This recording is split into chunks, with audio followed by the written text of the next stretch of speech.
And welcome back to Shocktober, Rocktober. No, just kidding. This is the fucking CANAL Records Review Roundup, where every week we get together and talk about the shit that really brought us together. God dang music. For the intro.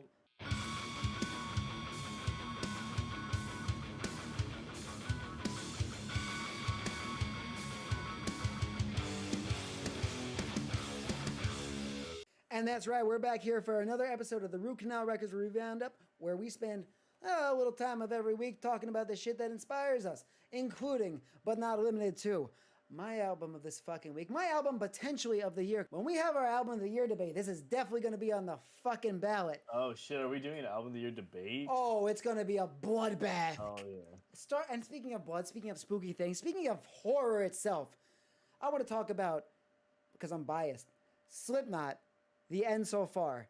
Y'all, goddamn, holy shit. So, this fucking album, I came in nervous. You know, every single Slipknot album is like, oh god, when's the next Iowa? Like, hopefully they bring that shit back.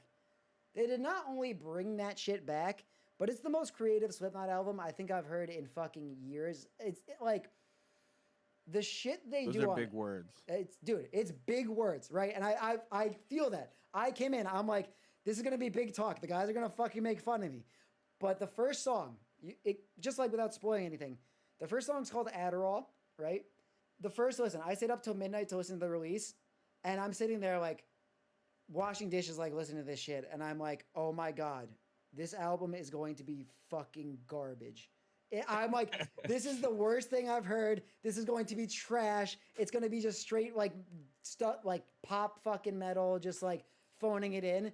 Like radio met like Octane Core. Octane Core, like exactly. Like time for fucking liquid aurifier metal. Throw it to the ultra setting on that micro cube. But fuck, man. It's such a misdirect on purpose. And yeah, there are some like more like metally songs on there, but from like just as an album as a whole, no two songs are the same.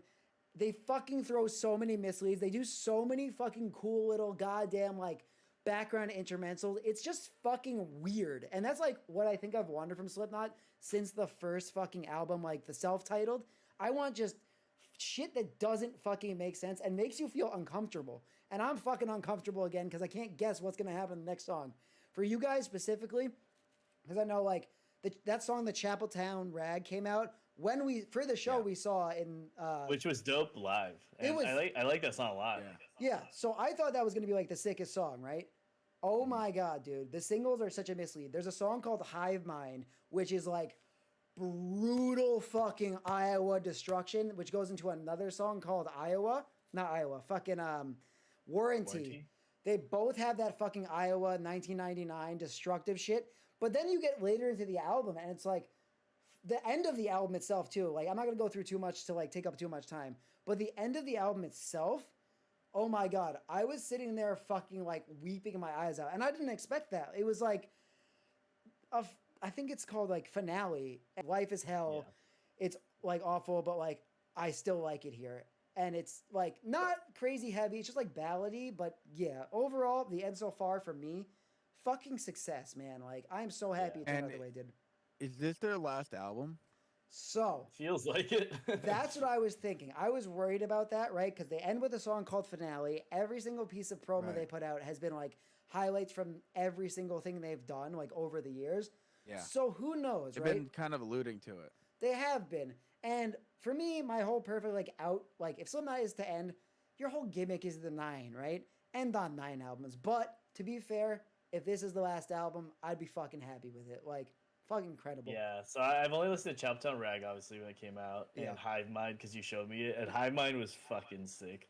It sounds like pure horror, like classic Slipknot, where it like sounds like you're going insane. Yeah. I gotta go, because, I've only heard Chapeltown Rag.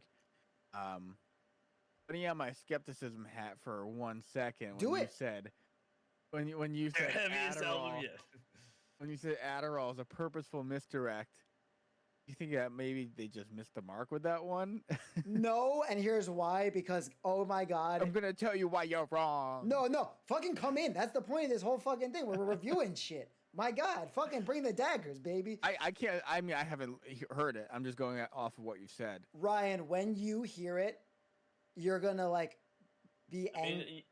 you can't say that Corey Taylor's not one for missteps. CMFT Yeah, is no, like the worst song ever made. No, there's like so many like Yeah, you're right. He's got a little bit of a troll in him. yeah, there's a bunch of like cringy shit he's done before. But at the same time, like I do think because I said the same thing. I'm sitting there like, is this just fucking straight trash? Like this is boring. Why is this on here?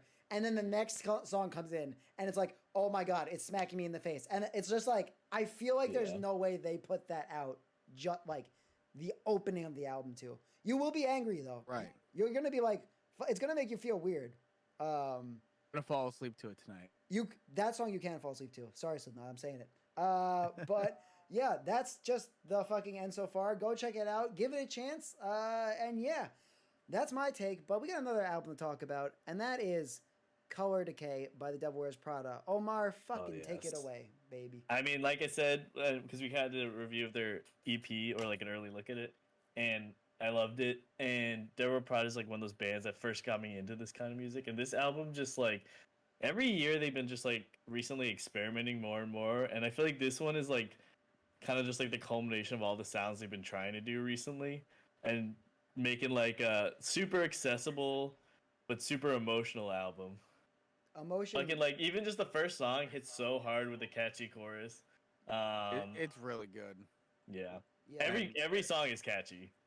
I've like you, Omar. I followed Devil Wears Prada for going on probably 15 years now, and when after Dead Throne came out, honestly, that took me so long to even give that the props that it deserved. Yeah. After that, the next few albums after that, I don't think hit too well. Yeah, they came out with the Zombie 2 follow up, and then now Colored Decay is gold. Dude, like just something about the lyric, and I'm kind of a sucker for the type of screaming too, like just that really like harsh emotional screaming, sounding like a crow. Yeah, this is the it's like you sounds like his throat's being ripped out, kind of. I love in Time where the verses are like kind of like open, filled, yeah, and he's not doing like that like classic like metalcore scream. It's like that sing scream, kind of like in between. Like La Dispute or like Touche Amore almost. Right. Yeah. And there's also there's like some experimental shit too. Like there's the one song that's like it's almost like their version of trap metal because like a lot of people have been trying to add trap into like metalcore and emo. I actually like this one, which usually I feel like it sucks when people try to do it. Yeah. But I feel like they nailed it. Like it has such like a chaotic energy to it. You're talking about like experimental. I think it's fuck, holy shit, I forgot the name. No, you're good. I got a Spotify open as well if you need, if anybody needs tracks and shit. Hallucinate. Dude, yeah. I think because like we were talking about like, like experimental shit and like how the Slipknot album is experimental and shit like that. For like Prada especially, listening through this entire album front to back, instrumentally, it's fucking insane. Like I'm sure people are gonna be like, oh, it's just another fucking metalcore album. No, like no two songs are the same on this one at all. Yeah. There's so much working in the layers. Like, I want to see the fucking tracks and like the actual sessions. It's probably a goddamn rainbow bridge. It's definitely got like a lot of synth, layers to it. The quality of like the thickness of the bass, like the cleanness, like just of every track, and like you guys were saying, the emotion specifically. Like, by the time you get to Cancer at the end of the fucking album, puddle, fucking weeping, man. That fucking. And then they throw like classic Devil Wears Prada stuff in there, like Watchtower. Yeah, totally. Yeah.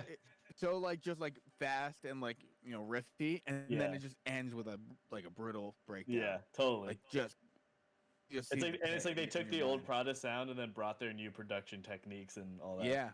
Yeah. It's kind of like again we were talking about like before again how like Slipknot the thing was kind of like a culmination of everything they've ever done, like a body of their work. I feel like Prada kind of same thing. This has every album in there in a way.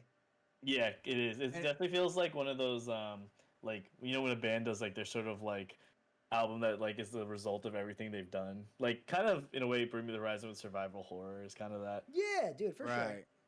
I agree. Where it's like they're taking some old, taking with their new influences. Almost like an anthology. I think bands like if you've been around for a long time, you go through that natural transition where like you're trying to get away from like your stuff that you did in your youth, and then they like swing hard to the other side, and then after a few more years go by, they like meld everything. Yeah, It's and like it's like the perfect sound. Yeah, yeah. Yeah, just like 4 Year Strong's in some way, shape, or form, right? Anyway. So The irony about Devil Wears Prada too is the fact that there's only 2 original members. I know. So like you can only assume that since their sound has gotten to this point, they've always done the majority of the writing. Well, yeah, I mean, Jeremy, the guitarist, is like pretty much wrote all the. He writes all the music, and right? Haranik has always been the vocal writer. So now, were they? Yeah, Were yeah. they? I mean, they've been together like again since the beginning, which is fucking however many years now. But were they Yeah. like childhood best friends? Is there like a backstory there? I think so. I think they were like Mm. high school or something. Yeah. They're from the South, right? Yeah. So overall, They're from Ohio. Mm. That's right. the song is Texas is South. That's what the guy you're thinking, right? That's what I was thinking. Yeah. Yeah. But yeah, because they were. I mean, they were originally like a Christian metalcore band. yeah. Isn't Yeah, it? they dropped that a while ago. But like the first album is very Christian. Yeah, it's funny that so many bands in the scene were like part of that, and then they just got better because they abandoned God. Anyway, Yeah. yeah, They grew up. yeah. There you fucking go, Ryan. Anyway, speaking of best friendships and growing up, and you know, a band really centered around growing up specifically and aging, and you know, talking about when your 20s are over. Ryan, you wanted to talk about some good boys called the Menzingers.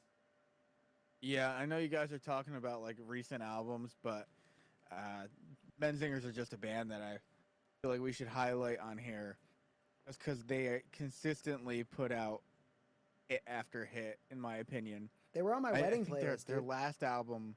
What's that? They were on my wedding playlist. You're good, man. Like, Oh yeah, I mean, if anybody that like doesn't listen to the Menzingers that's listening right now, like, if you like inspirational, not even inspirational, just like really good anthem rock, punk rock, like that's your band. Like And sing along shit. sing along shit, and like taps right into like the age that we're at now, because pretty much I think they're a few years older than us, like they're probably in their early 30s, but you know, they write about everything that like our generation's been going through for the last 14, 15 years, or however long they've been around. And it's like it's always perfectly timed. Perfectly relates to at least my life, and I think a lot of others. They're for sure. pretty huge in the scene. It's definitely like, it's definitely, if you need a good fucking cry, listen to them. Like, I mean, I don't know. I'm trying to think of a couple songs. Fucking After the Party, like, you know, there's shit that will break you. And like Ryan's saying, like, it's so fucking relatable, especially for like kids that grew up in our age group. Like, and I compare them a lot to like a mix of like Gaslight and 4 Year Strong, kind of, in a way, but like Yeah. also indie and folk. It's just, yeah, it is literally like, I don't know. Anytime I listen to them, I think the first single they released off their last album was called "America, You're Freaking Me Out," and it's all about like oh, kind of like just the political climate in America, and they do it like so well because it's not really favored in any direction politically. It's just kind of like pointing out the obvious. That shit's gone fucking buck wild. Yeah. That, like no matter what side you're on, like you could acknowledge that like Everything's fucked. the state of the country is insane. that Yeah. album is fucking And- fire too. And Greg, the singer, is incredible lyricist. Just the like metaphors that he comes up with to describe things, kind of insane. And I know he's a big into poetry and like John Kerouac and all like those beat poets of like the 50s. So that really shines. You're What would you say, a Ryan, big reader. overall your favorite album, like top Messengers album? And I can't pronounce the name because I fucking don't speak good, but Dude, I don't know. Like every one, I go back to every album probably the same. Damn. Yeah, I gotta check these guys. I've never listened to them. Really? Crazy, yeah. Oh, dude. you're missing Yeah, it's like out. one of Yeah. those bands that just passed by me. You really can't go wrong with any of their albums, but Yeah. Rented World is really good. That was like when I really started getting into them. That I think they released that in like 12 or 13, Yeah. 2014 on that guy. 2014. Okay. And I forget the name of the album before with the girl's chest on the cover. Of course, that's the one you remember. The Impossible Past. On the Impossible Past, and that was 2012. Okay, yeah. So, yeah, I think Gates is on that album, which they have some incredible 2-part harmonies on that whole album. Like really interesting harmonies, not just like thirds. Yeah, that's Cool. that's kind of why I compare them sometimes to 4 Years Strong. Not because it's just like, you know, two kind of frontmen essentially, but like, yeah, they're working with those like really like, and like you guys know 4 Years Strong, those harmonies are fucking insane. But like, Oh yeah. And they do it while simultaneously shredding. Like, dude, I Yeah, don't. They're That, harmonizing, While they're harmonizing doing voice and guitar. and guitar at the same time. we could do a whole fucking episode about 4 Years Strong, who, by the way, me and Ryan are seeing at the Enemy of the World tour, November Nice. 19th. So if anybody's Yeah, we at, didn't invite Omar. nah, we're just like, fuck it, man. But if anybody's there and wants to come hang, we'll be there. So, no, yeah. Webster Hall, November 19th. It's a Saturday, and baby, you bet we're getting brunch. It's gonna be a wild time. Ooh. We're gonna bring Omar on. Tonight we feel alive It's on a Saturday, if you will. on a Saturday. But I think that's a good place to leave off for fucking Root Canal Records, because that was one of the corniest segues we've ever done.